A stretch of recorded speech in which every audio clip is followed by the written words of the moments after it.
Through the concrete cracks worn weary by work boots and high heels. Through the concrete cracks showered in tears of sorrow, tears of joy. Through the concrete cracks rumbled by reverberations of 100 years, a flower on the hill takes its first breath, and a grand hope springs. Welcome to the Spring Street podcast at the intersection of creation and destruction in the heart of downtown Los Angeles. And now, a word from the sponsors. This podcast is sponsored by Starship Kairos, a podcast studio available for bookings in downtown Los Angeles. Starship Kairos is where my guests and I make this show happen. Soundproofed, cozy, and equipped with professional audio gear, Starship Kairos is an ideal location for any type of podcast. Starship Kairos offers a full suite of services including content consultation, mixing and mastering, and custom jingle writing. For rates and booking, check them out on Instagram at Starship Kairos or click on the link in the description. Before we dive into the episode, I want to give you guys a quick heads up. The audio on this episode is going to sound a bit different, and that's because, unfortunately, the original audio track got corrupted. The good news is, though, that we filmed the whole conversation, and so we do still have an audio track. Though not the highest quality, the most important thing has been maintained, and that's the integrity of the conversation. With that in mind, I hope you enjoy this episode. And now, here's a quick few words from Kiki.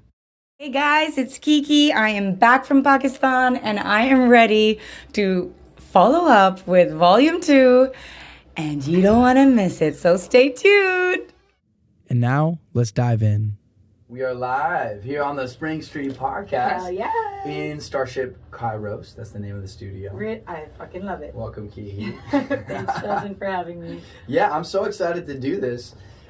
These are some of my favorite types of podcasts. The ones where I meet somebody and then literally like either that day or like a couple days later, we're doing a podcast together.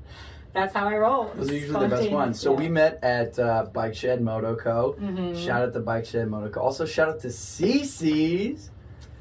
The homies, our common ground. I know. Good old. I've only been to the one in Newburgh, Oregon. Okay, I haven't been to the other ones. That's the only one I haven't been to. So oh my God, you gotta go. Yeah, by our between the two of us, we've done them all. Well, how many are there in Oregon? Remember there's one in Reno? We haven't done the Reno one. Really? But in Oregon, there's 3. I love Reno, actually. No, there's 3 in Oregon? holy. I think there's 3 or 4. Okay, crazy. Man, yeah, I love, they popped up in my hometown, little town, Newburgh, Oregon. Why? And I remember thinking like, oh wow, we actually have a really cool coffee shop here now? Like, when did this happen? I know, it's really hip. And I was like, wait, I only know Newburgh, Oregon from, when I'd have, classic car rides. And oh, really? Yeah, because that's a place where there was always, Yeah, a lot of classic car stuff going on. Yeah, lots of meetups and stuff. So I'd take the 66 Mustang over there and I'd be like, wow. That's sick. You know what kills me though is whenever I'm there and I see all these like beautiful motorcycles, I've never driven a motorcycle in Oregon. I've never had my bike up there. I've only ever ridden motorcycles in California. Oh my God. I almost feel really, really bad for you. I know, because there's so many beautiful country roads to take around in Oregon. Fuck country roads. You're just 10 minutes out of Portland and you're like, what is this? So that is definitely on the okay, well, it's on the, well, I'm going to have to take you in your hometown, homeland. I know, right? Take you on and a then ride. Speaking of Portland, you told me that, so I'm wearing some Rockets of Portland gear. I know, City of Roses, man, the Portland Gear Company. Fuck yeah. So this is like this is a very nostalgic episode. A lot to reminisce on. So when we met at Bike Shed, you told me that you are doing this motorcycle trip in Pakistan. Yes. So tell me a bit about that, God. because this just sounds incredible. Well, I just kind of brushed over it with you at the shop. But yes, this is my passion project, my baby. It's not a project anymore. It became very real, very fast. I had an idea one day that I wanted to honor the memory of my best friend. She passed away 2 years ago during the pandemic, and her nickname was Little Rebel because she was just like hot rocket, just both of us together in a place or an event or on motorcycles. It was we were a force to be reckoned with. Yeah. So I missed her and I promised I'd go to Pakistan with her on a motorcycle trip to the Himalayas. And the year that she got sick, I got sick too, and I didn't know what was happening with me. Neither did she know what she was going through. Later on, we found out it was cancer. But I only found out last year that it was chronic Lyme disease for me. So I was just thinking, shit, you know, she's gone. Nothing is set in stone. Life at any given moment can change. We're only here for such a short time. I wanted to make an impact. I wanted to do something really, really special with my homeland, which is Pakistan. So I started Rebels with a Cause. It just was an idea, and my friend, she pushed me.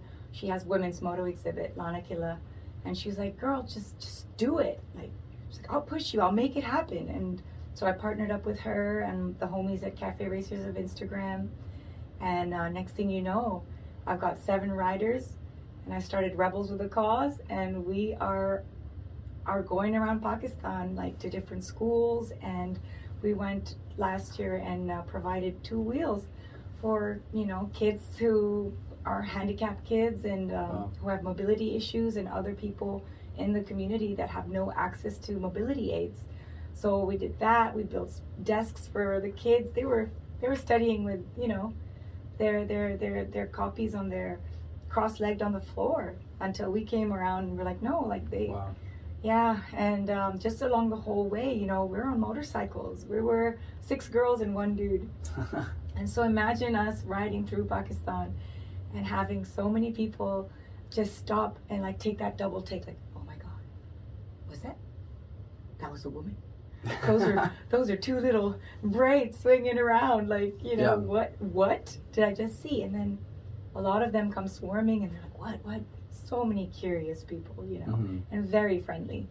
So Rebels isn't just to, you know, go there and make an impact. The impact goes such a long way, right? Because I'm taking people here who all they've heard of their whole life is that Pakistan is dangerous.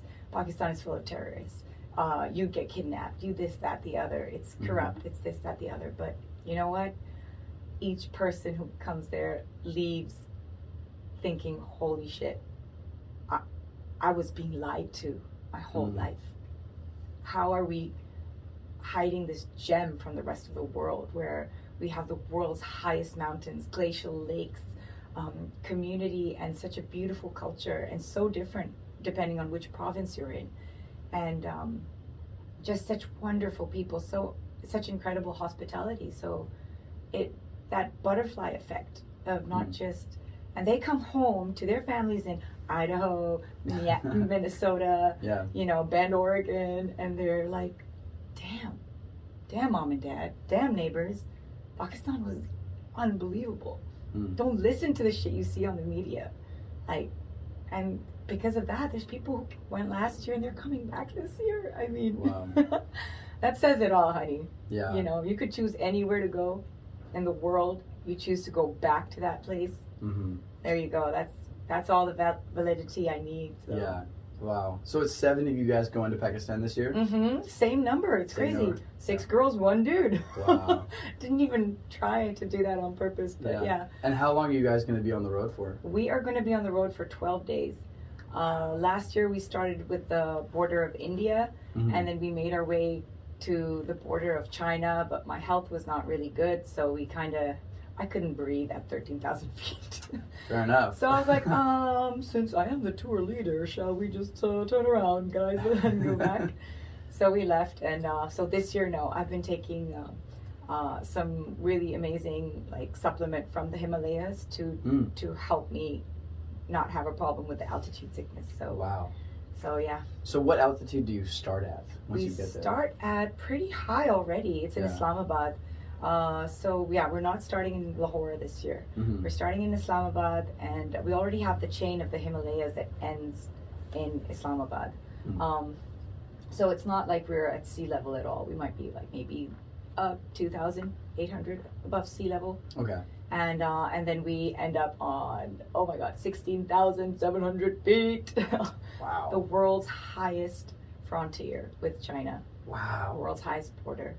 There's an ATM machine there. Yeah. That's amazing. that it's going to be more than $3 commission, honey. So it tells me. No kidding. That convenience fee, honey. Wow, I can only imagine how beautiful it must be through those mountains at that elevation. I mean, all these borders of India and China. How many?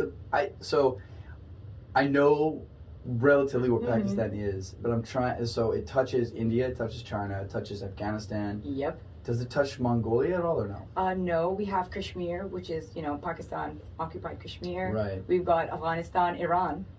It touches Iran? Uh-huh. Okay. Wow. Iran from down south. Yeah. And our Balochi province is there. So there's a lot of Balochi immigrants who are in. Balochi? Yeah. I don't actually know. They're I've tribal never people, and they are they're in Iran, and they are being persecuted in Iran. But there's nothing we can do. Wow. There is so much happening, but we do stop. We will be not even 50 kilometers from the border of Afghanistan. Wow. On this trip, because one of the causes for this year is to go to the north of Pakistan to this lost tribe called the Kalash people. It's the Kalash Valley. Wow. It's across the Hindu Kush Mountains, tucked away, and these people, they're animists, so they basically believe in that everything, like the Buddhists, everything just has a soul. Whether it's this table, whether it's a leaf, whether it's a natural thing or a rock or an inanimate object, everything actually has soul and has a purpose. And so they're not Muslim, and they are being highly persecuted and forced to convert to Islam. Even Christian missionaries go there in hopes to convert them to Christianity instead of Islam.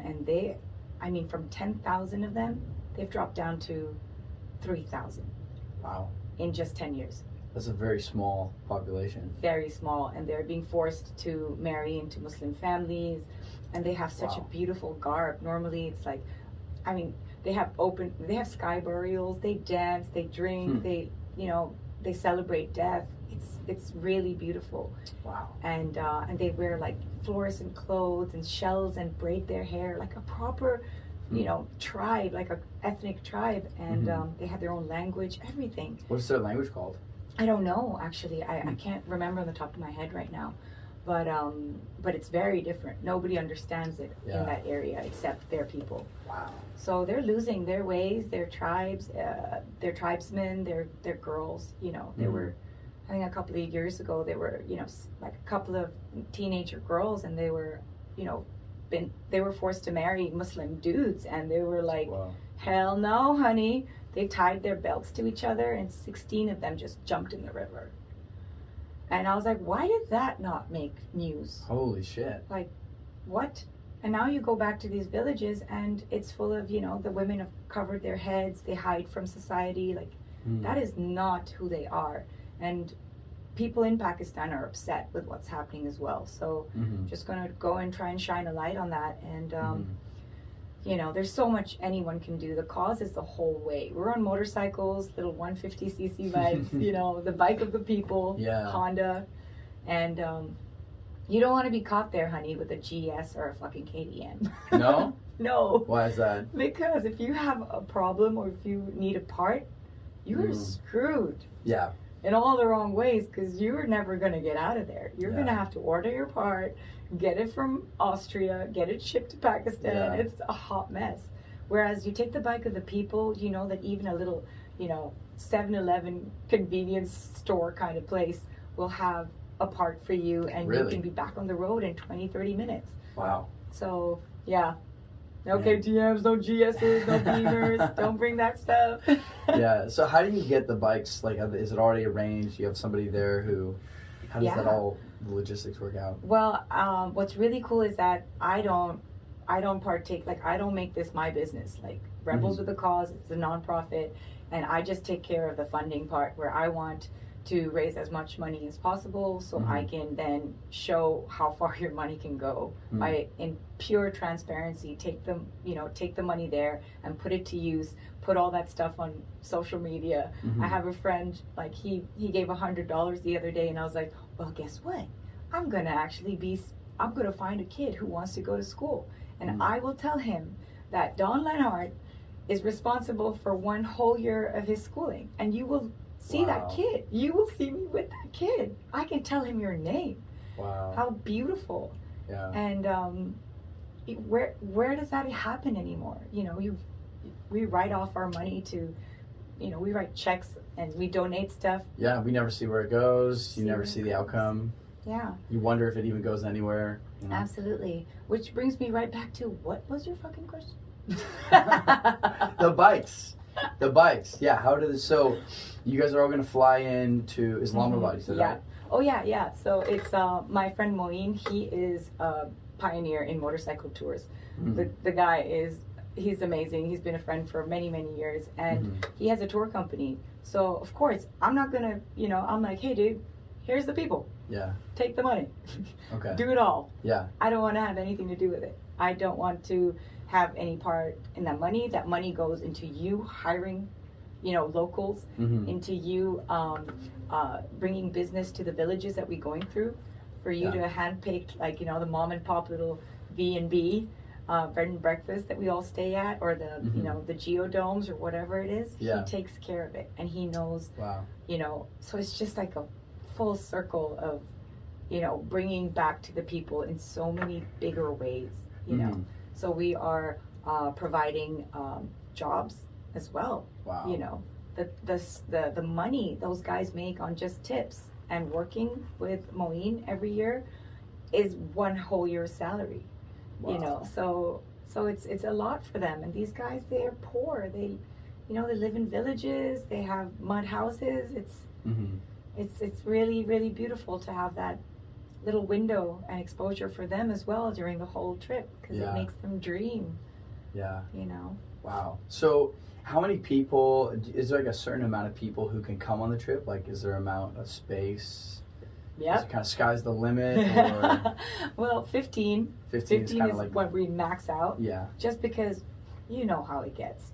You know, group rides, even more than 10 people, can become a shit show. Well, you know what's crazy? I've never been on a group ride before. God bless. They can be amazing, but they can also be crazy. I could imagine it'd be a little scary. In LA, we have one next week for the Distinguished Gentleman's Ride. There can be 500 people. Yeah, that's like the club, right? If you're part of a member of the club? No, that's just like, it's anybody. Worldwide. People, oh, wow. Yeah, it's for mental health and also for men's mental health and also for cancer.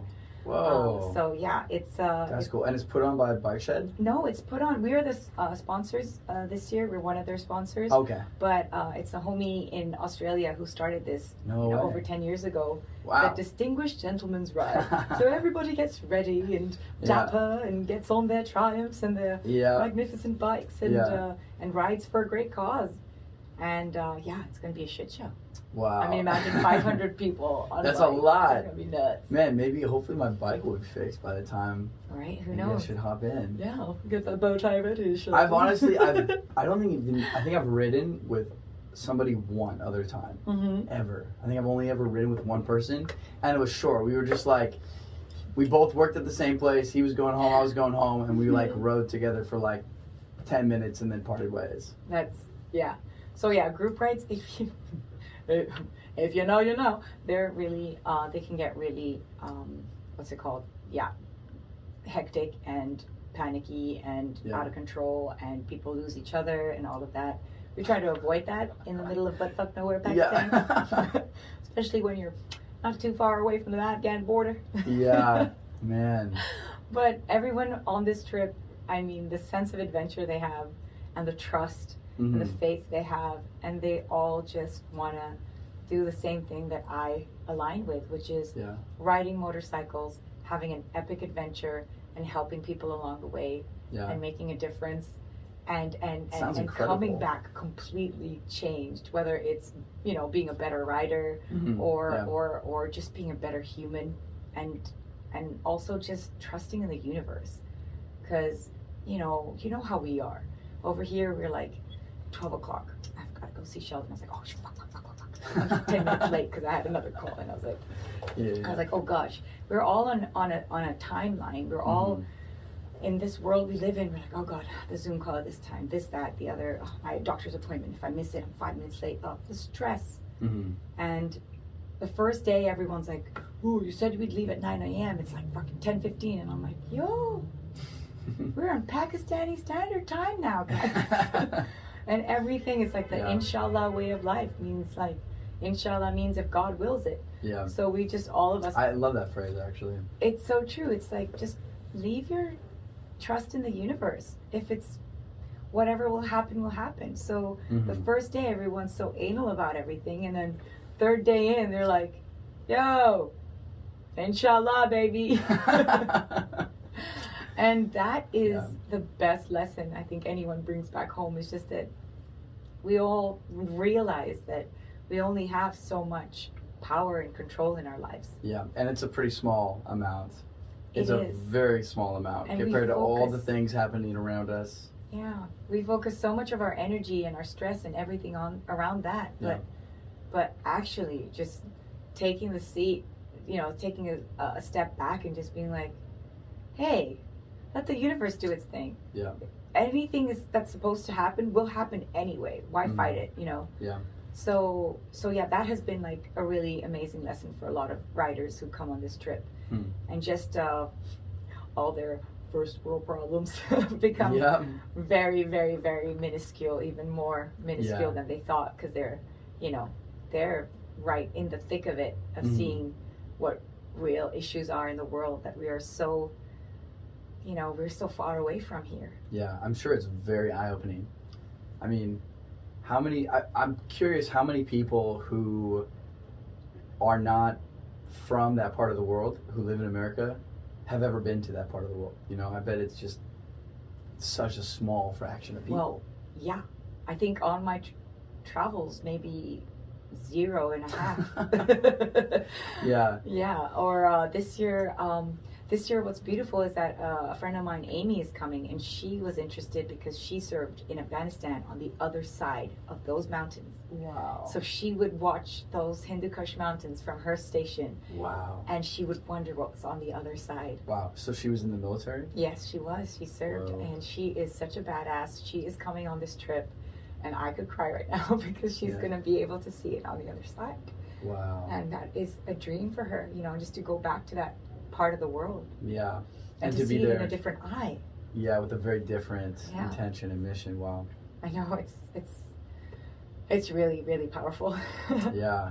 I wish that I was going with you guys. Like, this just sounds like the most epic trip. It is. It's like, I wrote down that, you needed 3 years motorcycle experience and definitely off-roading experience, because forget off-road. Honey, there's like no road. You need no roading experience. Tell me, Sheldon, do you have no roading experience? I've got about an afternoon of no road experience. Okay, great. You're good. You're good in my book, so you can totally come on this trip. But there's a woman, she's 49 years old. She's from Whidbey Island. No way. Yeah, she is such a strong, amazing, incredible woman. Yeah. And she just wants to, she was interested in the humanitarian part more than the riding part. Yeah. Guess what? She's kitted. She's bringing her brand new helmet, all her gear. Yeah. She's going to learn how to ride in Pakistan. Holy shit. This woman is going to, at 49, whoop some ass and send it. That is intense. I'm so proud of her. But yeah. It's no joke, those types of trips. I just finished reading the book by Ewan McGregor, and I can't remember his partner's name. Charlie. Charlie something. Yeah, Charlie's a friend of mine. Are you serious? Yeah, of course. No way. Okay, so I just finished reading the book, Long Way Round, about their first trip. Oh, wow. When they went across, like, Siberia, Mongolia, and Uzbekistan, all these places. And it was very sobering to read that book because it was not easy. Like, those guys went through hell when they were going across Asia. Like, just no roads, falling, crashing, things breaking. Like, it was brutal. And I remember just because I've always wanted to do a bike trip, like a motorcycle trip to the bottom of Argentina. Oh, wow. That's like one of my bucket list things. Like, that's just, it's going to happen. But reading that book, I feel like, made me realize, okay, this is, shit's going to happen. Some shit's going to go down. Because even in the Motorcycle Diaries by Che Guevara, he barely even made it through South America. His bike eventually like was completely destroyed, and he ended up just like staying somewhere. And I think that he ended up doing some like doctor stuff, or some medical stuff in some village. Well, he kind of abandoned the trip. Sometimes the road decides for you, and that's what it is usually. You can have the bikes, you can have the team, you can have whatever. Yeah. But at the end of the day, the road is the master. Yeah. And a lot of, like a friend of mine just recently, Reese, he started he started up in Canada and wanted to make his way all the way down to Argentina. Oh yeah. And then he had a mishap in Colombia. Mm. And he had to end his trip. Wow. But he still did make it all the way to Colombia, but you know. That's incredible. Was he on a KLR? I don't remember. No, he was on a Honda. Big fat Honda. Oh. Was it the Africa Twin? No, it was a vintage one, but it wasn't the Africa Twin. I could be completely wrong. That's pretty cool. He had a really cool bike, you know, all the extra tanks and all that shit. Yeah. So, yeah. Man. I've known him for a while. We've been riding, he's been riding for just as long as me. I've been riding for 10 years. Wow. And so yeah. Did you start riding in Oregon? Oh yeah, you betcha. In Wow. that amazing weather. Oh yeah, I was like, ooh. Oh, this is nice. Pissing rain every day? Cool. Somehow, I find a way to ride in every single rain day in Los Angeles. Like for the last couple of years, I haven't been riding as much this year, but for the last couple of years, I was riding pretty much every day. And somehow, every single, like this year, it's rained a lot. I know. I was like, wait, the past years it's been like a couple of days of rain. Well, how did you end up? But exactly. So this year is kind of exceptional. But in the past, it doesn't rain a lot. And somehow I would end up on my bike in the rain on those rare days that it would rain. And just riding in the rain is the worst. Well, yeah, you try rain. It is the worst. What else? Oh, yeah, black ice. Ooh, slippy slidey, honey. Hell no. Broke 3 ribs. Thank you very much. Oh, my God. Did not know. Collapsed 3 months later. I was like, oh, that's what happened. And then you know, black ice and snow and all that shit. Whatever, dude. I got everyone's respect. They were like, this chick, she ain't no fair weather rider. What got you into riding motorcycles? Oh, wow. That's a question that I don't ever get asked a lot. Really? Shit. Oh, okay, so I'll just say it. It's not a fun story, but it's a very real one. And it's not like a lot of people, you know, like, oh yeah, come from a family of, you know, motorcycle riders, and it just felt the right thing to do, you know. Bikes were always in the garage, shit like that. I loved motorcycles growing up just because, you know, Pakistan, Asia, I'm in, you know, that area. Motorcycles are the one most important way of travel for people and transport. So I was in Italy, and I wasn't riding. I was in a car, and there was a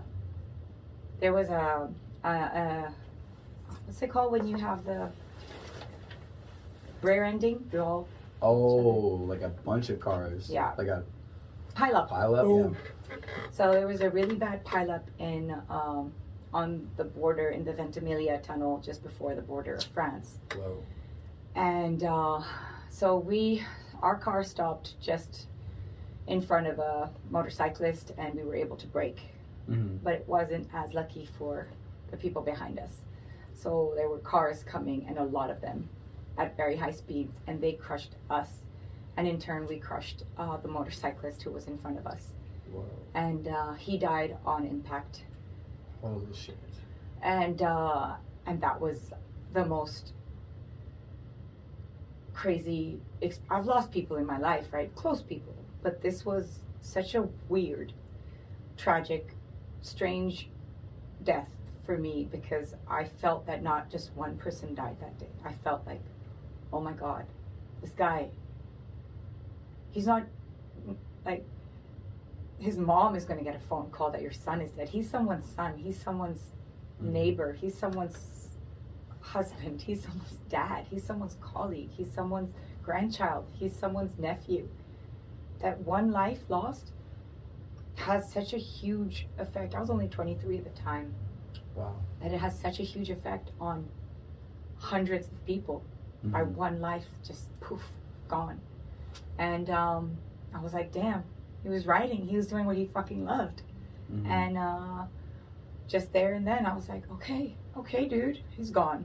Obviously at that point, but I'm like, in the whole shock of it all, I just made a promise to myself that before I'm 30, I'm going to get my motorcycle license, and whoever you are, a stranger who's now up in the air riding free, I'm going to ride so that your memory lives on, and just in your honor, because I couldn't ride with you and you can't ride anymore. So that was something really life-changing. And I am, before you knew it, I was 23. I was like, yeah, I got time, honey. And then all of a sudden, I'm like, shit, I'm 29. I need to get my license. And, I was already going to the One Motor show. I was already, hanging with the CC people. Yeah. I was already kind of dirt biking off-road with no license. You don't need one, Yeah. So I was like, it's just the right thing. And then I got my license, and the rest is history, man. Motorcycle saved my life. Wow. It's crazy. It started from something so tragic, and I was like, hell no, your life will not be in vain. Yeah. Just like Kaylee, my best friend, my little rebel. It wasn't just a one-off trip. I'm not just like doing this like, ooh, here, oh, this is awesome, woohoo, let's take some photos with the kids in the wheelchairs, yay. And then be like, okay, thanks so much, guys, bye, good luck with your life, you know. No, I want this to be a legacy for her, for me, for everyone who participates, And maybe it'll be a documentary one day, who knows. I want it, I could absolutely see that. Yeah, and you be on it. Yeah. We gotta get you on it. Oh man, I would love to. That would be incredible. I understand. I think maybe in a way that feeling of wanting to use your life to honor the life of other people, because similarly I've lost a lot of people in my life, and it started at a very young age. I remember I had a friend who died in a car accident when I was 15, and I drove past that car accident. Wow. And I didn't know who it was at the time, and I didn't find out until I saw it on the news that night, because it was actually, for whatever reason, it was on like the local news because it was a bad enough accident. And it was somebody who I had known for a long time, kind of because of a very bizarre connection. My parents were going to adopt these two girls from Russia, and then the adoption fell through because my parents weren't American citizens. And so this other family adopted those girls in my hometown in Newburgh. Wow. And so I knew this family because I knew these girls because they were going to be my sisters. And then they ended up with this other family, and their son, his name's Casey Binkard. And so I had known that family for a long time, and then we had been in summer camp together and like kind of knew each other, and then we were swimming together on a swim team, became friends during that period of time. So that day was a really defining moment in my life, because I can never forget that moment. And when I think about the time that I have, and the fact that I'm still here and he's not, it's like, wow, I owe it to him and to all these other people that after that also passed away, to live the best life and the fullest and use the most that I can, because they didn't have that opportunity. Absolutely. I'm like, okay, lost another one, bites the dust, great. I have to live times 4 now, times 8, times 15. And that's why also, I try to tell people, like, if I go, babe, I go with no regrets, none. I have lived more than sufficient enough lives for everyone. Yeah. That if it's my time, it's my time, and I will, I have everything ready. Like I have, I know who's gonna come pick up my body. I know who's gonna embalm me. I know what I want. I got my playlist. You're a little bit more prepared than me on that regard, but babe, I mean, it's stuff. It's things that there's only one. What are we sure of in life? Fuck all, right? Except one thing: we're all gonna go. Yeah, it's true. Let it be on our terms. It's true. Why leave that burden on other people when they're already busy trying to mourn us? Right. I'm like, let me make it easy. Bro, here's my playlist. Aux cable, please. I'm not afraid of death. I'm not afraid of dying because I live every fucking day like it's my last. I love hard. I live even harder. And even though I'm battling disease and I'm in treatment 7 to 10 times a week, and I'm also working, and I'm not able to ride right now, and I'm working so hard to get better because there's no cure for chronic Lyme disease, only trying to manage it. I'm doing like gene therapy. Wow. Yeah, so I'm trying to raise awareness for people who also have chronic illnesses and trying to get them on the right path, seeing the right doctors. We could have a whole podcast dedicated to how shitty the medical system is in this country. Oh my God, don't even get me started. No, I won't. We can start. I really won't, because that's a whole other freaking episode. Yeah. But yeah, I'm trying to, get people to, understand. I've had doctors tell me, like, it's a shame you don't have cancer because we have a treatment protocol for that. Wow. So that just tells you everything you need to know about chronic Lyme disease. Yeah. And how they are just trying to, shove medication of like MS down my throat. And that kind of shit kills people who have Lyme. And I'm, I'm just feeling like, when you feel like you're running out of time, whether like homework is due or something is up. The pressure, baby, is good for you. It's good for you. And the pressure is what makes you bite the bullet and do the damn thing. Yeah. I don't know. Tomorrow, I don't know if I'm here, man. I'm here right now. I got this. I can feel this right now. I can hear you right now. It's not guaranteed that I have any of this tomorrow. So that's it. Every night before I go to sleep, I'm like, did I do this right? And I'm like, yes, I did. To my best, And then I want people to be saying my name. Yeah, You remember? that's right. That's right. something we bonded on also The 3 in the deaths. shop. Yeah. I was surprised you knew that. That was really amazing. Why didn't you remind people what that is? Yeah, so it's kind of funny that we're talking about this because I literally talked about this on the last, the podcast that just came out. But yeah, the 3 deaths in the human experience. The first one is the physical, when, I guess you breathe your last breath. Absolutely. The second is when the body decomposes. And then the third is when your name is spoken for the last time. Yeah. Which is one of the most terrifying and also inspiring things to think about, because there are people whose names have been forgotten. And there are people whose names have not been forgotten. I mean, all the books on this bookshelf, freaking Jules Verne and Leo Tolstoy and Einstein and, Stephen King. Well, Stephen King still alive. But, Tolkien.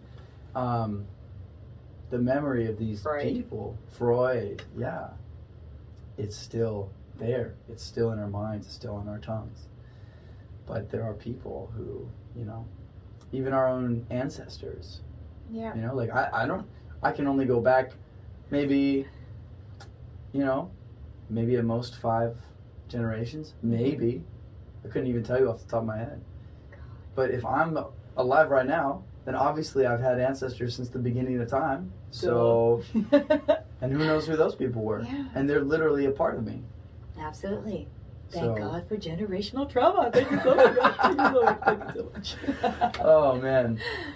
Oh, gosh. I'm curious, speaking of ancestors, so were you born in Pakistan or were you, what is your story in terms of like, because you told me you lived in London, Oregon, and now you're here in LA. So how did you get from Pakistan to this podcast studio today? I know, right? Just a small town Pakistani girl living in a lovely world. So, I was born and raised in Pakistan. I was born in Karachi. My father, he was a 3-star general in the Air Force. And So we moved a lot, but then, I was born and I was his fourth child. And they had offered him, the fourth star, which is, chief of everything. Wow. Yeah. Big time general. And he's Yeah. like, no, I already have my fourth star. Bruh. It's me, honey. Damn, okay. I was like, smooth, daddy, smooth, suave. But I will always repeat that story until I die. And my mother, she's French, Italian, Greek. She showed up in Pakistan like over 50 years ago. She was also, 23 years old and fell in love with this beautiful Air Force pilot, didn't she? And Dad looked like George Clooney. She is just a magical creature. I get to hug them in less than 10 days. Wow. Oh my God. Wow. And Dad's 90 now, but we lived in Islamabad our whole lives, and my mother was able to get us our French passports. Like a law changed, and they were like, okay, kids of French nationals can get passports even if they're not born in the country. Amazing. So mother was Got able that to EU passport. I did not even know until, and every day I still thank my mother, because that is what made me who I am and got me out. Wow. And also brought me back to Pakistan, because people can't leave. Right. It sucks when you have a Pakistani passport. You need visas for everywhere, and because Pakistan has such a wonderful, reputation.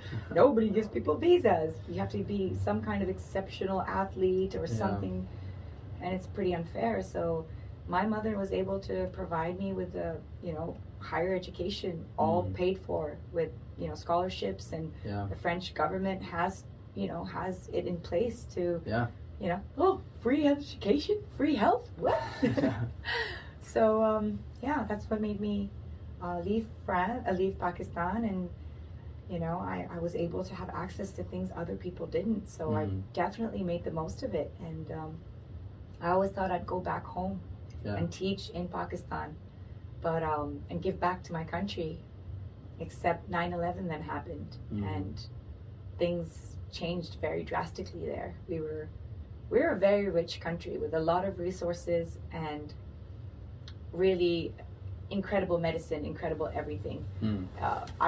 Very rich. Wow. Rich people, like richness. Yeah. And of course, when you're a poor country, you already know, any superpowers hone in and they're like, no. Yeah. These people need to stay underdeveloped. How do we do that? Because God forbid they gain power, and then the next thing you know, Pakistan, India unite, and we're like China. And then we're like, ooh. Yeah. Other countries, they're like, oh shit. They have nuclear, they've got lithium, they've got gas, they've got everything. And meanwhile, we're just being exploited. Our country is just being looted. And we're just sitting there because we're busy going like, but there's no food, there's no crop. Yeah. See? So it's just distraction. Exploited by who? Well, for example, we with China right now, we need their expertise and know-how in engineering. So we're trying to build dams and stuff. Yeah. Just think like that. Those countries are like 40, 50 years behind America, right? So we're getting Chinese people in barter system, kind of like, hey, send us your engineers, teach our people how to, have all these, technologies and stuff, and you in return, you can have whatever you want. So we have the biggest reserves of semi-precious stones and precious stones, and copper and cement and so much stuff, and the Chinese are just there with their bulldozers, not even away from the roads, the side of the road, like a beautiful, road in the north, and you're like, the hell is that? Yeah. And it's these bulldozers on top of peaks that you're like, how did they airlift that shit? Like, what? Yeah. Wow. And they're just digging and digging and taking from Mother Earth. And I tell you, one day she's just gonna be like, ciao, guys. Thank you so much for ruining me, but you gotta go. Yeah. So things like that, we're struggling because we're so busy just trying to feed our people. Wow. there's a lot of division there. So Yeah. Wow. that's the current situation. You know, Mhm. there's a lot of political unrest right now, but again, media is showing some crazy shit. Mhm. And then when you speak to, you know, the tour guy there, I speak to my parents, they're like, "You're fine, honey." Yeah. Nothing, like, don't worry about it. It's just a television. Right. Yeah, I mean, there's so much that's missed.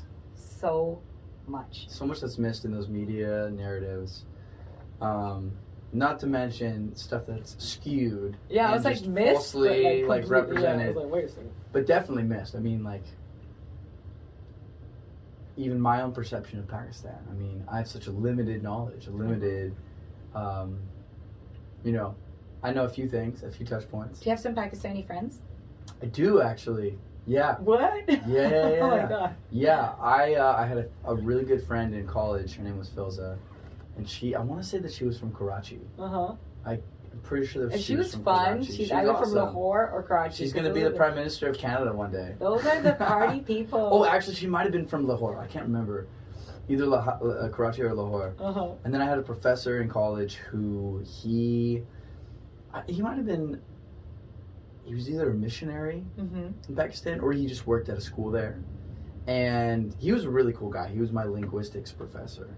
And so it was through him that I learned about the languages Urdu and Pashto and kind of the differences between those two languages. And then it was also through him that there was a school that I was at one point, I don't remember if I'd ever applied or not, but there was like a teaching position for like a music teacher that I was interested in when I was like 20 years old or 19. Wow. I might have been 19. Damn. Yeah, crazy, long time ago. And so that was the contemplation, going to Pakistan and just teaching music at this school. Wow. So those are kind of like my more direct like points of reference with Pakistan. But yeah, there's so much that I'm sure, like, if you were to ask people on the street, what do you think of Pakistan? You know, Oh my god. what are they gonna say? Oh, honey, the amount of people I meet here who were like, "Oh my god, Kiki, be safe, okay?" And I was like, honey, the second I leave LA and I'm on that plane, I'm like, oh god, nervous system, recalibrate. You are safe now. It's probably more dangerous in parts of LA. It definitely is. In this part of LA. This is, yeah, I mean, I kid you not. I will never let my parents visit me here. They will. Yeah. Oh my gosh. I kind of feel the same. I'm like, you guys don't need to come No, downtown. no. Stay down in Santa Monica. I mean, there's nobody, like, you know, in Pakistan who's walking around with like guns or knives or, you know. Yeah. We don't have that kind of, like, if you're in the middle of nowhere and you're you know, broken down or something, the whole freaking village will come and help you. You go, you know. It's not like that here. I know, it's so beautiful. You are safe. You Yeah. know, you are safe and you are cradled and you are held and you are okay when you're there, and you don't have to worry. Like, you know, inshallah, everything will be fine. Yeah. And it really is. People who go there, they're like, wow, I felt more safe here than I do back home, because I'm always checking over my shoulder if you know, if there's going to be a shooter at a mall, Totally. at a restaurant, Yeah. or a cinema, Or there's anything. going to be a diamond heist on the street in the jewelry district, like there was yesterday. And you're just trying to walk to Ross and return a pair of socks. Like, it's really crazy, and yeah, it's just so different. It's so different, and you can only know if you experience things. Yeah. And I think the experience of life, we're all just here surviving, you know, and we're not experiencing and living life. And it doesn't mean you need money for it always. Honestly, like, you just need some good friends, maybe 2 wheels, and there you go. You've like already, you know, gotten out of that little box that we're in. So there's so much freedom. There's so much freedom, and there's so much change that we can in store, even on such a small level. Like, maybe just today, you and I talking is going to inspire people. They're sitting there and they're like, damn, I always wanted to go to Laos. Yeah. What's stopping you? What is stopping you? Of course, they're like, yeah, but you got to do it. Like, there's the lady on the trip, the 49-year-old. She's like, she's worked and slaved her whole life. And now she's like, my next 50 years, just doing it. Yeah. She's like, I'm going to not wait till I'm retired and I can't barely move and I've wrecked my body and all of that. She's like, we got to do more things when we're younger. Yeah. That never made sense to me. Never made sense to me.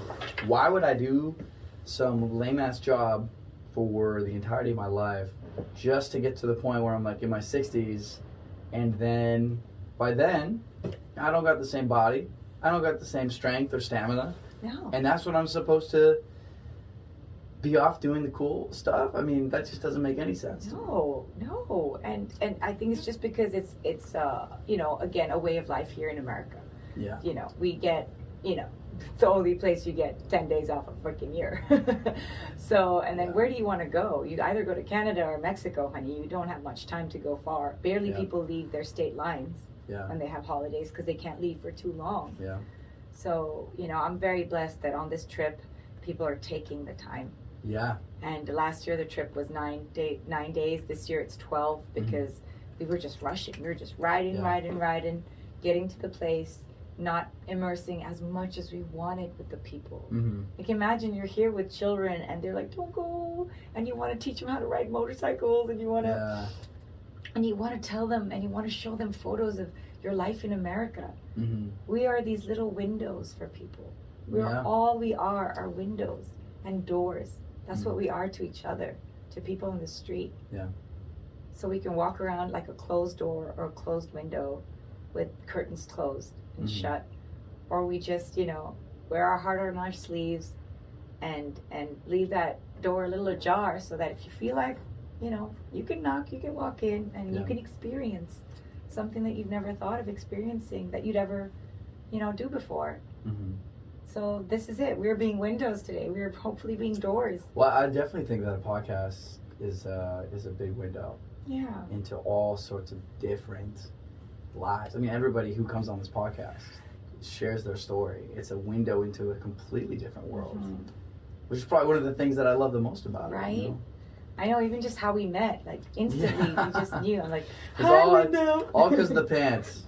Oh my God, crazy. Shout out to Evoke. Yes. The protein drink that gave me those pants. I know, thank you, Vogue. Now I'm so Vogue because I got to meet you. It's so great. Oh my goodness. But yeah, I'm just leaving on Wednesday, and I am. We've already raised, you know, over $3,000 for the causes in Pakistan, the kids, the schools, and so yeah, we're looking for people who could possibly match donations. Google said they would, and they didn't. They backed out. So I made a 501c3, and I'm like, maybe now, and ghosted. So I don't know, man. Like. Is it going to be running like kind of all year round, the nonprofit? I guess obviously. Yeah, so people can donate. People can donate after the trip. Absolutely, during the trip is the best part, because you're seeing it like happen there and then, and you're like, damn. While you're there, could you?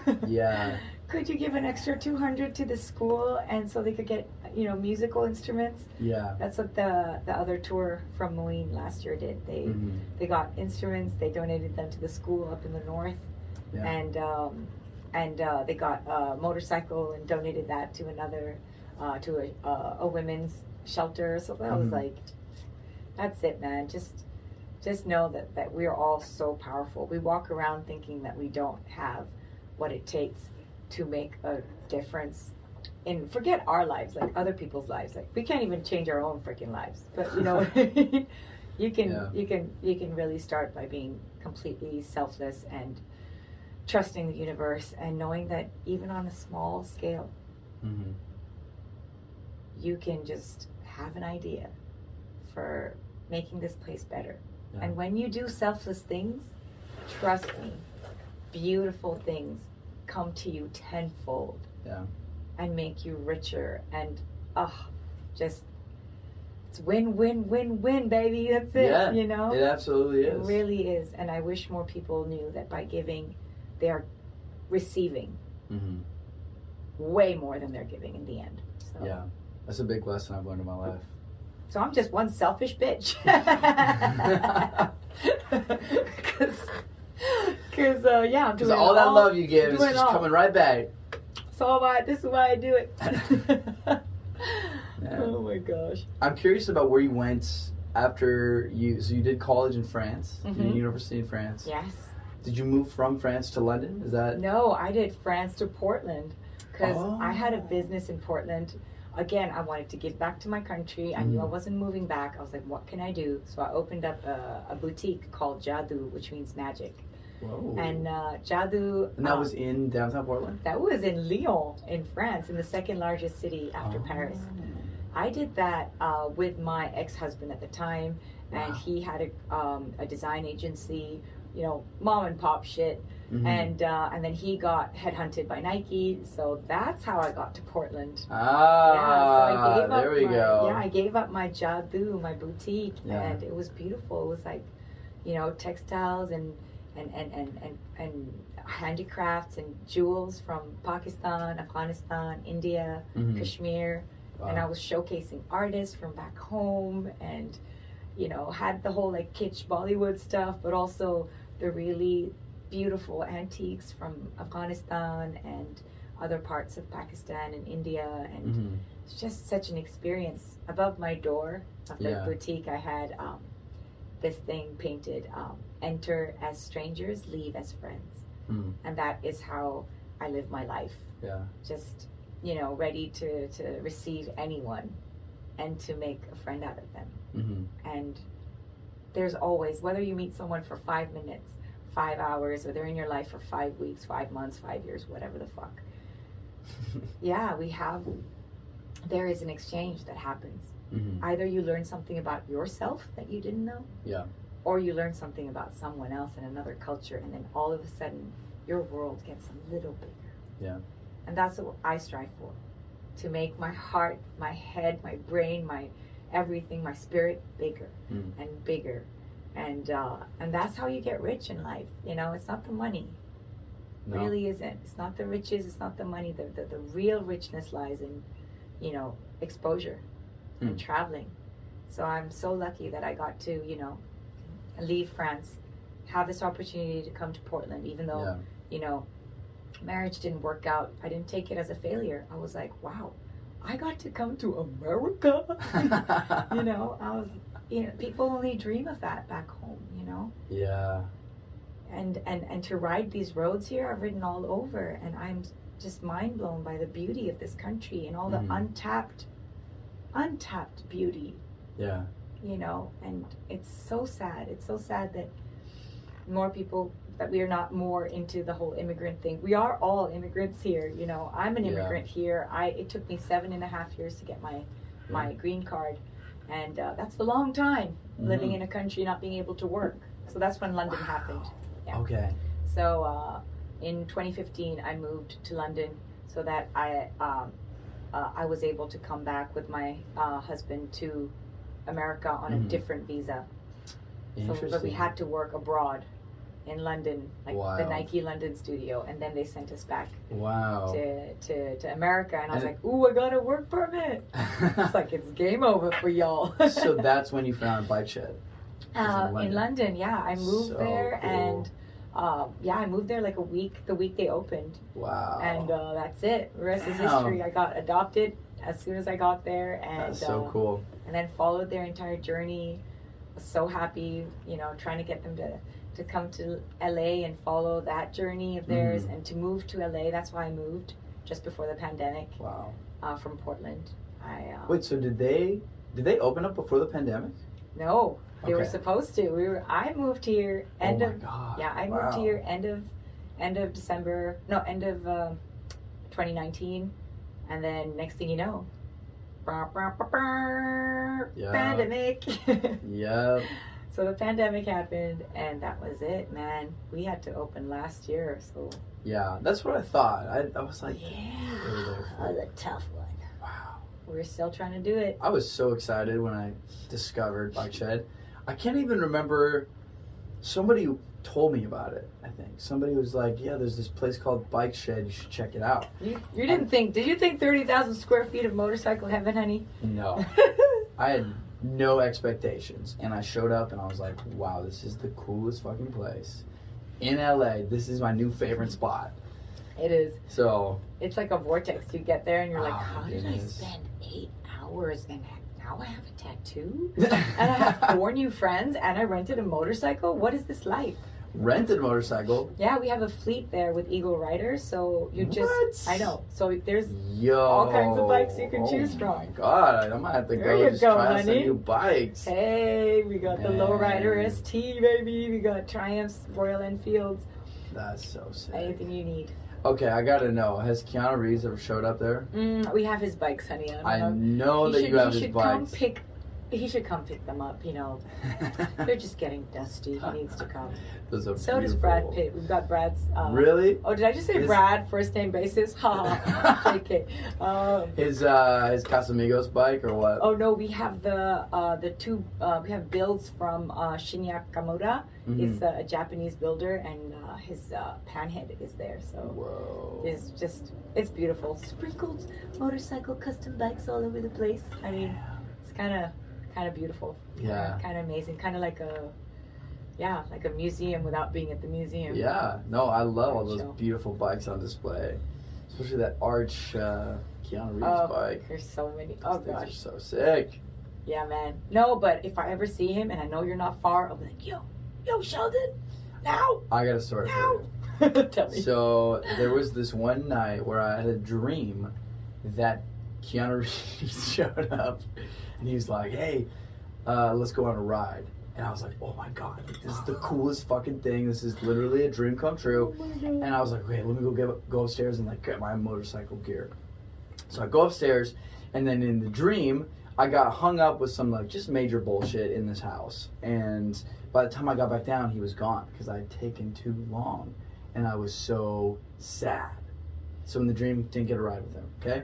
Okay. Next day, I'm driving my little brother. We're going through Venice. We're on Lincoln Boulevard, and we're driving past Deus Ex Machina. And I was like, "Yo, dude, have you ever been there before? Like, it's a cool coffee shop and like kind of motorcycle vibe." And he's like, "No." So I'm like, "Okay, let's go get some coffee." So we go in, and we're we get some coffee, and I'm just kind of like cruising around, and there's this beautiful motorcycle that's like right in the middle of the shop.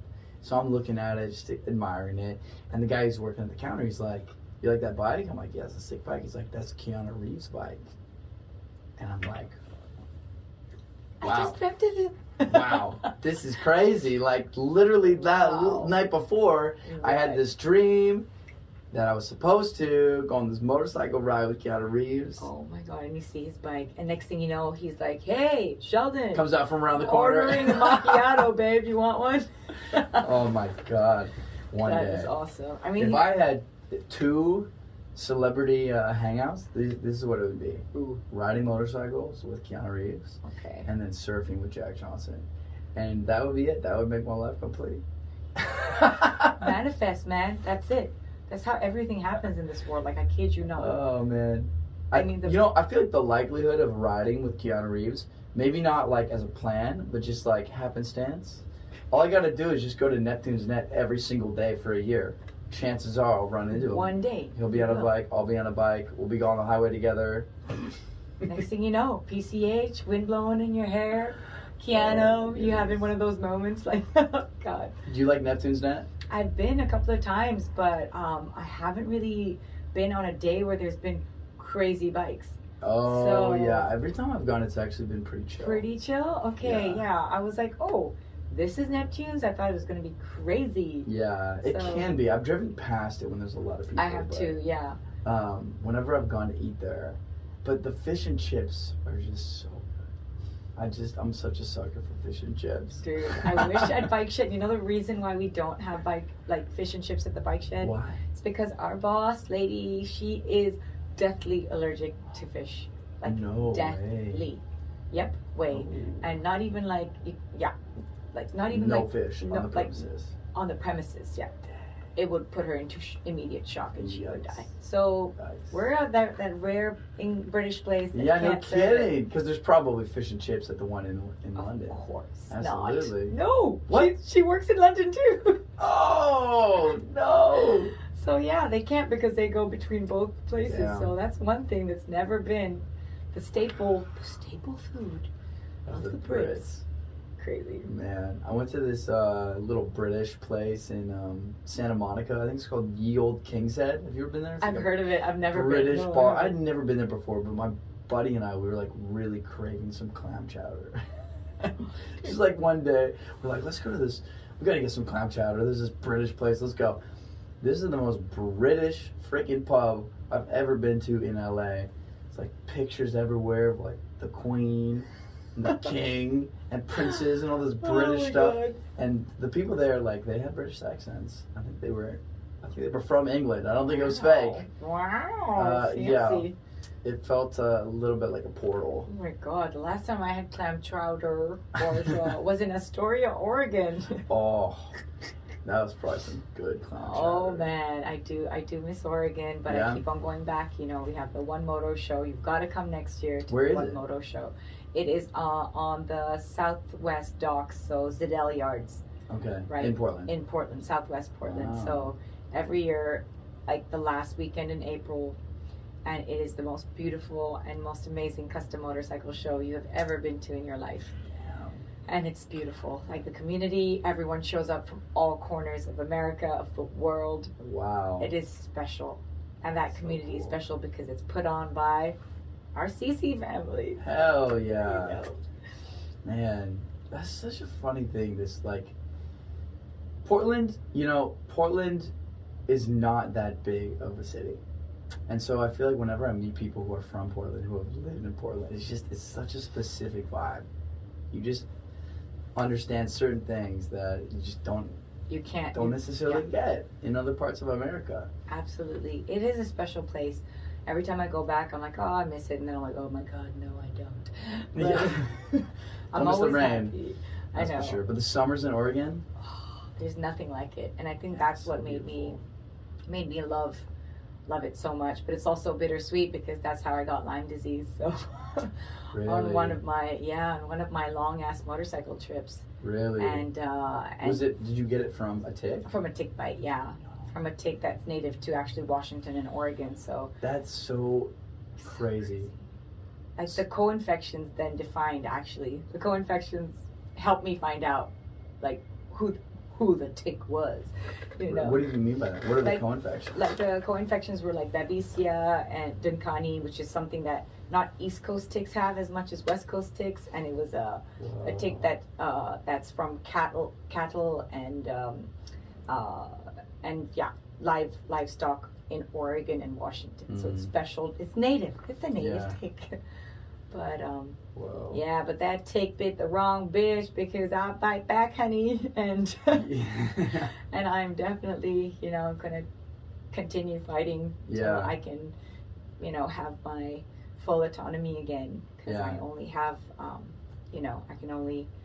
I have a full-time caregiver who's also my partner and has to keep an eye on me and help me and assist me for everything.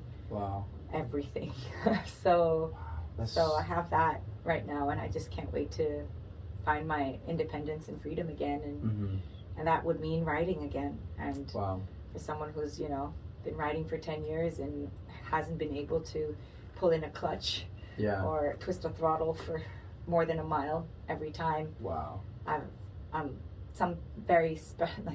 I'm missing an integral part of me. Yeah. So I'm going to do that. I'm going to get my bike. I'm going to get it registered. And then I'm Yes. going to put you on the back. Yeah. Oh, And I'll be like, Jesus. please, this is life. This is so nice. It is fun riding on the back. freaky to me riding on the back. It's so fun. Does your partner ride too? No, I had to teach him how to ride. Okay. And he'd still, no, his bike's just been lying there. And Yeah. But let's see, maybe he will learn in Pakistan with... Oh, so he's going on the trip? Yeah, Nice. he's filming it. So Wow. he filmed the first one. He's filming it again this year. That's awesome. And yeah, he's from Japan. And so really my absolute opposite. I'm, that crazy, firecracker. Yeah. And he's like this really sweet, nerdy, quiet, studious, and really talented around the computer person. Yeah. So, Well, they say that opposites attract, so... I don't know, man. No. Yeah. But, no, I'm just, I know that this is not my forever. nothing, again, like I said, is set in stone. Mm-hmm. So I really just enjoy living fully every day as best as I can, and trying to just remember to keep the faith, to feel better, but not stop all these things. I'm still so huge in the motorcycle community, even though I can't ride. My people have me. Community has my back. Yeah. They make sure that I am safe, that I am not in pain, that they take care of me. They know that I have a really shitty immune system, so when people are sick, they know not to come close to me. Yeah. Or like, oh, hey, Kiki, no, you're not. I'm not feeling too well right now. I don't want to hug you, and I'm like, but I need a hug. So. Is that the main, I guess, symptom or like the thing that Lyme disease does? Is it targets your immune system? It targets the immune system. I already had 17 years of autoimmune disease, so like just fibromyalgia, which a lot of people now have. I was managing those symptoms, which are just chronic pain, inflammation, brain fog, exhaustion, fatigue, all of those things. And then I started to get significantly worse, like goo goo gaga worse, like neurologically batshit psychotic crazy worse. Whoa. And I was like, who the fuck is she? Yeah. And that's when I was like, whoa, this isn't me. Something's wrong. My marriage failed because of a lot of that. Wow. And also you just don't know what's happening to you, because it attacks you on a neurological level. It does as well. It's a bacteria. It's multiple bacteria. So they are just, and it becomes part of your cellular structure 2 months after you get bit. So it's not even in your blood. That's why you gotta get your antibiotic treatment when you're bit. So if anyone out there, you get some crazy nasty bite and you have if you're not sure, please just get checked for Lyme. It's everywhere now. It's not an East Coast thing. For fuck's sake, like, it'll take away your motor skills. It'll take away your brain function. It will. Yeah, it's pretty hardcore. And it can take a long time to develop, right? To present it. Like, you could get bit and it could not even appear. Absolutely. I think it's because absolutely, and I think I got screwed over because I already was dealing with an autoimmune issue. So if I was amazing bill of health, maybe I would have been okay. And my body would have naturally fought off the bacteria. But because I'm not a healthy host, that's why I think it was so easy to infiltrate and screw me over. So. Whoa. How do you get checked for Lyme disease? You have to do the testing for it. So it's like a blood test? It's a blood test. They do some serious testing. Of course, it's not free if you want the really good blood tests. The proper panels that they do, where they find out all your antibodies and all of that. That's how they find out. Those are $1,000. Whoa. And up to 3, up to 5. Oh, and sometimes if it's way down the line, if you just get bit, you're in luck, honey. Your doctor can get you the Western blot, the tests they do for HIV and AIDS and stuff. So they check, but same thing with me. They were just like, no, it's not coming up in your blood, only your antibodies. And I was like, dude, Lyme, it's part of it's already in my cellular structure. Wow. So unless you do a kind of a DNA thing or genetic testing, it's not gonna pop up. And so I got this incredible state-of-the-art treatment that's used for cancer. Wow. It's a gene silencing treatment. So it's not even gonna cure my Lyme, but it's a lab in Greece that does it. This treatment's called SOT, and it's a gene therapy that once they re-inject it into your bloodstream, into your system, it takes 6 months to work fully cycle, and it just goes to each cell and says, go to sleep, Lyme. And then the other cell will hit the other cell and say, go to sleep, Lyme. And it tells that bacteria to be switched off. Wow. So it's not set in stone. It can work for some, it doesn't work for others. It's an expensive treatment, but it's been helping me a lot. Wow. Along with, like I said, 5 to 7 treatments every week. Wow. That's why, you know, when I told you, time for, you know, making time for each other is difficult, because between work and being taken care of this, and then the nonprofit and everything, I'm like, yeah, it's a lot. I mean, it blows my mind that you're able to do all of that. You can, if I can do that, being chronically ill and poor, honey. What's that dude's excuse across the street? What's that? You know, it's their excuse. What's that? You know, I just sit around going like, hey, you, what are you doing with your life? Give me $10. Here, airdropping you this site. Send me money for the kids in Pakistan. Yeah. Do something with your freaking life. No kidding. Make a difference. Here, I'll literally be delivering the wheelchair that you bought, bruh.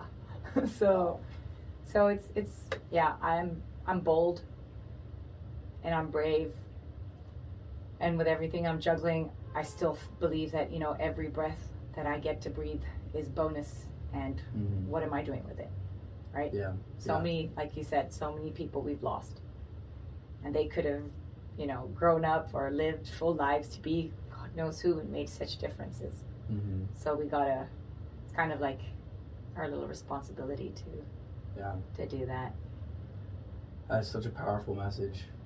Yeah. I couldn't agree more. You know. I love that you're doing this, man. This is one way. This is one very, very, very amazing channel to you know, get people to just feel like they have a place here, and that they have a purpose. Isn't that what we're all after anyway? Yeah, that sense of belonging, the sense of doing the thing that we were put on this earth to do. Yeah, it's not just a 9 to 5 and then coming home. It's definitely not just a 9 to 5. In fact, it's probably the opposite. It's probably not the 9 to 5. I know. It's everything that we were taught in school is not supposed to be what. Yeah. No, I think about that all the time. Just how, to me, it feels like the life that's been created for us in America is just broken. It's not good for humans. You know, we're depressed, we're anxious, we're suicidal, we're angry. There's so much hate. We've lost community. Division. Yeah. Yeah, it's like this life that we've been handed of being just working, just to try to have enough money to do, I don't know, to just get fucked up on the weekend and then work. Or pay for that car that you're going to spend so much time in because you have to drive to work and back and all of that. Yeah. So no. It's just this isolating, alienated experience that's just robbed of basic human connection. That's all we're here for. You fucking said it. To end on something so beautiful, this is it. This is the only reason why we're here, man. Basic human connection. Yeah. And having that experience, you're winning. Like I said, you know, once you're doing that, you can't. Sure, there's things that you're like, oh, I wish I did this when I was young and this and that. But did you have homies? Did you have family? Yeah. Did everywhere you go, you could pick up a conversation with a stranger and end up here. And end up in the studio on a podcast. I know. Yeah. No. So, thank you so much. Thank you for making the time to be here. I mean, I think that your story is going to be so inspiring and impactful for people to hear. You know, I'm also specifically thinking about like friends that I have who I'd love for them to hear this, who, you know, are from Pakistan or Kashmir, and just hearing that voice, you know, I think that that's going to be so cool. Absolutely. For them. Yeah, please send it to all the homies. We're so disconnected from our roots sometimes, and just to know that there are people out there who are not living in Pakistan but still trying to do something, or living outside India or wherever they're from. No one's from America besides the natives, guys. Yeah. So we all have a place that our ancestors beckon us and say, hey, don't forget your people, man. Yeah, I mean that's been a huge part of my own life, going back to find my roots and Belarus. Wow. And spending time living with my family in Belarus and just seeing that heritage. It's so powerful to be able to go back to where, you know, you're from and have that context. And that connection. That perspective, seeing the difference between the life there, the life here, and the life in the other places you've lived. So, yeah. If people want to follow your journey, if they want to check out, so it's Rebels with a Cause. Yeah, so it's Rebels with a Cause Pakistan, but on Instagram I am it's Rebels _ with a Cause, and my personal Instagram is at AINJUL Angel. Cause I'm a motherfucking Earth Angel, baby. I love it. Oh my God, yeah. I'm so excited for your trip. I wish I was going to be there. Well, next year you better start saving up, honey. Oh, fuck yeah. Yeah. Absolutely. And I can't wait to hear all the stories from, you know, when you come back and to see that footage that you guys are going to make. I think you guys are going to have such an incredible, powerful experience over there. So thank you. I'm gonna make sure everyone gets to experience that, whether it's through photos, videos, reels, whatever, man. Hell yeah. And I'm excited to see you in at the bike shed. So we'll wrap this up. I'll let you get off to work because I know you're headed over to there right now, right? So, but thank you so much, Kiki. It's been a blast. So. Thank you, sweetheart. I'm so happy. Until next time. Give me your hands, honey. All right. Thank you, babes. Take care. Thank you for listening to the Spring Street Podcast. If you'd like to support the show, sign up for the Patreon to receive exclusive behind-the-scenes content and check out the sponsor links in the description.